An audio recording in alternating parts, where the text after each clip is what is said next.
A girl's body was found abandoned in the wilderness. The horrifying bloodstains covering her suggested she had endured inhuman torture before her death. Fortunately, the police quickly arrested the killer, but the monster faced only a 15-year prison sentence. Seeing the murderer's nonchalant smile, the girl's father, Jack, was pushed beyond his breaking point. Jack hired someone to drug the prison transport driver. When the drug took effect, Jack used his credentials as a doctor to gain the trust of the second driver. Under the pretense of retrieving a medical kit from his car, Jack drove away with the vehicle. At a remote farmhouse, Jack opened the trunk and sedated the killer. He stripped him naked and secured him to a specially designed bed. When the murderer regained consciousness, bewildered by Jack's actions, Jack remained silent. He picked up a sledgehammer and unhesitatingly shattered one of the killer's legs. The man's hysterical screams gave Jack a small measure of comfort. Next, Jack suspended the killer by his neck in a position where, with his broken leg, he could barely stand. If he fell, he would likely strangle to death. But these were merely appetizers. To avenge his daughter's innocence,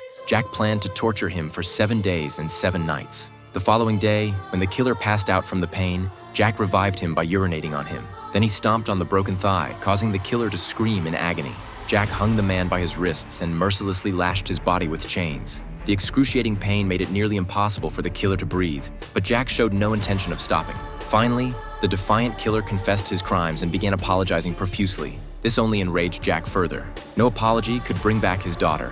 When the killer passed out again, Jack prepared for the main event. He strapped the killer to an operating table and injected him with a drug that paralyzed his body while leaving his mind fully conscious. Jack placed a photo of his daughter nearby, then cut an opening in the killer's abdomen. Brutally, he removed one of the killer's kidneys and cut off his genitals. Though conscious but unable to move, the killer shed a tear of remorse. By this point, the killer had abandoned any hope of leaving alive. He taunted Jack, saying he wished he could violate his daughter again. Faced with this blatant provocation, Jack lost all restraint. The killer, seeking death, continued his vile comments. Jack covered the killer's mouth. He wouldn't allow him such an easy escape. Jack had expected support from other victims' families. However, during an interview, the mother of another victim condemned Jack's actions as reckless and urged him to surrender. Unable to accept this, Jack broke into her home, brought her to the farmhouse, and forced her to confront the monster who had so cruelly taken their children's lives. Due to copyright restrictions, this movie can only be shown to this point. Its title is 7 Days.